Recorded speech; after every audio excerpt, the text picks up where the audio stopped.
ঈদের সকালটা যেন এক টুকরো আনন্দের ঝলক। পাড়ার শিশুরা নতুন জামা পরে দৌড়াদৌড়ি করছে।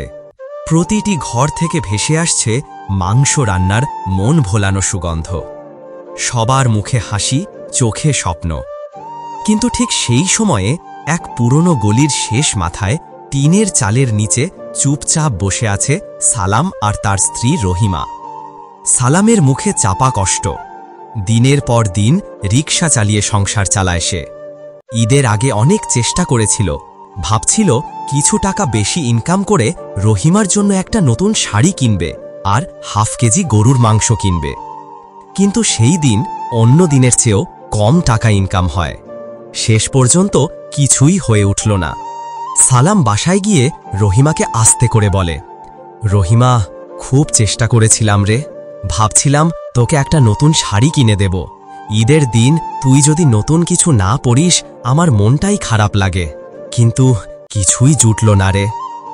রহিমা হেসে বলে, শোনো, আমার কিছুই লাগবে না, আমার মনও খারাপ না, শুধু তুমি পাশে থাকলেই চলবে, আর সেটাই তো আমার আসল ঈদ।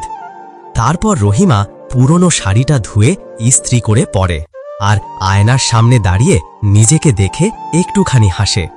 সে জানে এটা নতুন না, তবুও মনের একটা কোণায় জন্ম নেয় অজানা একটা আনন্দ। অন্যদিকে সালাম নিজের একমাত্র পাঞ্জাবিটা পরিপাটি করে পরে। সালামের জামার গায়ে পুরনো সেলাইয়ের দাগ স্পষ্ট দেখা যাচ্ছিল। সেই ছিঁড়া পাঞ্জাবি পরেই ঈদের নামাজে যায় সালাম। নামাজ শেষে বাড়ি ফেরার পথে চারপাশ থেকে ভেসে আসে গরুর মাংস রান্নার গন্ধ। আর সালামের ঘরে ঈদের খাবার বলতে শুধু একটু ভাত আর লবণ। সালাম মন খারাপ করে ঘরে ফেরে। মুখ দেখে রহিমা সব বুঝে যায়। সে হেসে বলে, ঘরে ভালো কিছু রান্না হয়নি তাতে কি, এসো তুমি আর আমি এক প্লেটে বসে আল্লাহ আমাদের কপালে যা লিখেছে ভাগ করে খাই। সেটাই তো আমাদের ভালোবাসা। ভালো খাবার এখন খেলে একটু পরেই হজম হয়ে যাবে, কিন্তু এই ভালোবাসা সারা জীবন থাকবে। ঠিক তখনই পাশের বাসার ছোট্ট ছেলেটা এসে বলে, আন্টি, আম্মু একটু মাংস পাঠিয়েছে, খেয়ে নিও। রহিমার চোখ ভিজে ওঠে। সে ছেলেটির মাথায় হাত রেখে বলে, আল্লাহ যেন তোর আম্মুকে সুস্থতা দান করে। অন্যদিকে সালাম চুপচাপ তাকিয়ে থাকে রহিমার দিকে। চোখে জল, কিন্তু ঠোঁটে এক টুকরো শান্ত হাসি। একটাও শব্দ বলে না। এরপর তারা দুজন পাশের বাসার পাঠানো সেই মাংস ভাগ করে খেয়ে নেয়। আসলে ঈদ মানে কেবল নতুন জামা না, কেবল মাংস না। ঈদ মানে ভালোবাসা, ঈদ মানে ত্যাগ, ঈদ মানে পাশে থাকার অঙ্গীকার, ঈদ মানে যতটুকু আছে সেটুকু নিয়েই আনন্দ খুঁজে নেওয়া।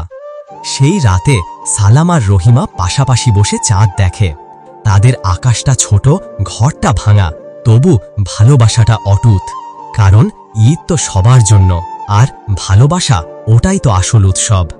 শেষে শুধু একটা কথাই মনে হয়, আমরা চাইলে এই পৃথিবীর অনেক গরিব মানুষের পাশে দাঁড়াতে পারি। একটুখানি সহানুভূতি, একটুখানি সাহায্য, কারোর ঈদ হয়ে উঠতে পারে সত্যিকারের আনন্দময়।